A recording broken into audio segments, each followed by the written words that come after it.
Hey guys, you're watching Rock and Roll, and today's game between France and Uruguay. I'm going to give you the update from the first half. We see the French kind of bringing on a lot of their not first choice players, let's put it that way. Anthony Hastoy starting at 10. The only names that stand out to me there that still stay in the team from the last game against the All Blacks is players like Woki on lock. I think Makalou was there last week. And players like Villiers on the wing, but many new players in the team. Hastoy at 10, Mufana with Vincent in the back, centre pair, and Gemini getting a start on fullback. I think it's pretty much a full first choice team for Uruguay. So the game starts off, penalty conceded, only 4 minutes into the game by Uruguay. And Melvin Gemini slots in the penalty. Just 3 minutes later, brilliant performance by Uruguay where they get a cross kick out to the winger Freitas, and as he gets the cross kick across, Freitas kind of hits his foot and he grubbers it through, somehow retrieves the ball and scores. So Uruguay is the first to score in this game, scores a try, and it's 5-3. Unfortunately, Echeverri misses the conversion and we've got to score 5-3. It takes up to the 11th minute, guys, and I've got to tell you the game's very loose. Everyone's playing extremely loose. I think for the French, they thought they'll go into this game and just run Uruguay off their feet. And you could see Uruguay was tired at times, but both teams playing very loose, a lot of knock-on balls. It's scrappy, man. It's not a good. It's an okay game to watch because it's exciting. The ball moves around, but there's no structure. Quite often in the tackles, the guys are trying to get offloads out that they just knock. At the breakdowns, there's often not people to clean up on both sides, and you can see there's some jackling happening, and it's a back and forth with penalties.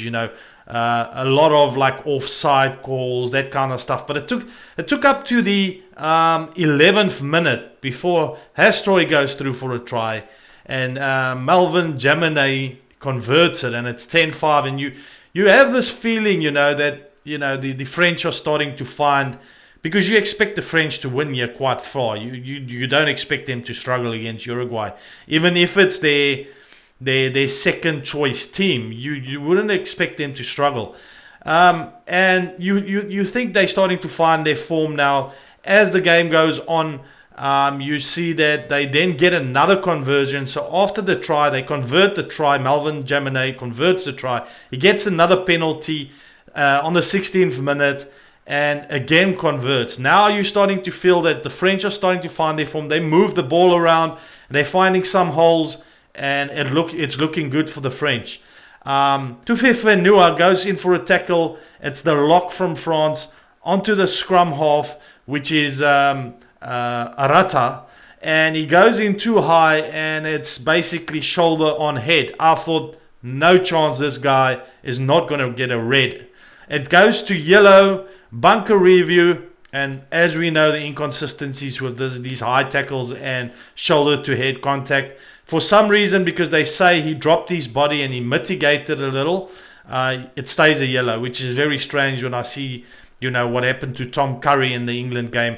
But nevertheless, he only gets a yellow at the end of the day. And yeah, man, it goes on. Yes, and then for the rest of the first half, it was a shocker. The French had opportunity. They were right on the line of the Uruguayans to convert another try. Gets the advantage, does a cross kick, overcooks it. Hastoy overcooks it for Villiers, and somehow the French retrieve that ball again due to an offside call from the French. The French was offside. They were loose. They were sometimes moving the ball through their hands and not getting anywhere really. It was very scrappy. And just a little bit earlier, you had Uruguay also have opportunity where they basically scored a try. But unfortunately, their number 13, Vincent, causing obstruction with the French defense. And they score the try, but due to the obstruction, they don't get the try. I mean, if Uruguay got that try, I think there would have been like 2 points in this game. They don't get the try, so lucky for France, to be honest. And just a little bit later in the game, again, Uruguay with some kind of obstruction. It's really, it looks like amateur type rugby between these two teams. The French seem like, last week, it seems like their first choice team and their second choice team is just not the same. So it does pose questions to me. How good is the depth of this team, from the French? It almost feels like they played their best game against New Zealand, and you just don't see the same team on the field this week. Galtier, I'm sure halftime will go in and have some harsh words to these players to get some more structure in their game, Go back to the 101s, clear the rucks, slow the ball down a bit, and then run it. Because at the moment, they're just throwing it around. It looks like touch rugby. And a touch rugby with guys with very poor handling. A lot of obstructions and penalties. I mean, the Uruguayans have been warned for too many penalties. And it's a very, very kind of loose, weird game. It looks to me like two second-tier teams playing against each other. France not looking superior at this point, and a weak performance actually by them in this first half. Let's see how the second half goes. If you like my update on the first half, please hit the subscribe button, and I'll give you an update after the game. Thanks. Bye.